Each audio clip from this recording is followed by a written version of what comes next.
Ferry Me to Bequia. If you have never traveled by ferry before, it can be a little intimidating for some at first, but no need to worry.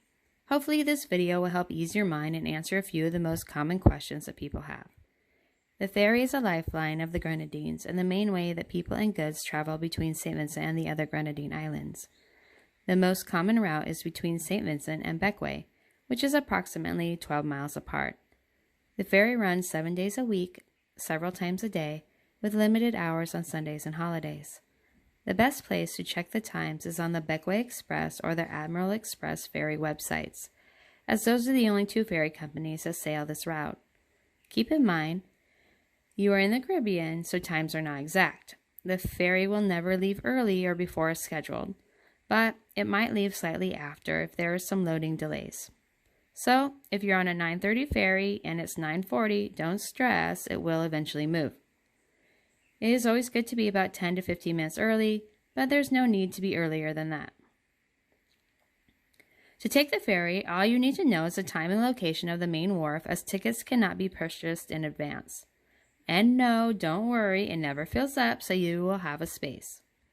If you don't know where to find the ferry, you can just ask about anyone. People are generally very, very helpful. There are often several ferries at the wharf, so make sure you ask someone who is working on the ferry where it is going.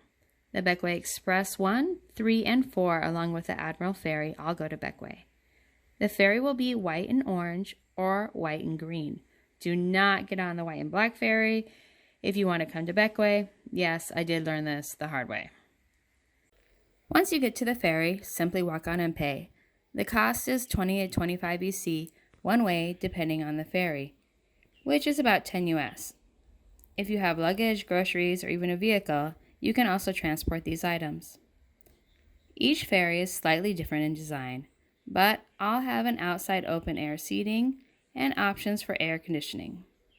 The stairs can be a little steep, especially if the ferry is rocking, so do make sure to use the hand railings. Most people do not get seasick on the ferry, but if you're prone to sickness, I suggest sitting outside in the fresh air, downwind from others, and don't stress, as the total sail time is just an hour. When the ferry docks at the wharf, simply exit. Hope this helps. See you in Bequia. If you like these Caribbean tips for living, just like us on Team Truland.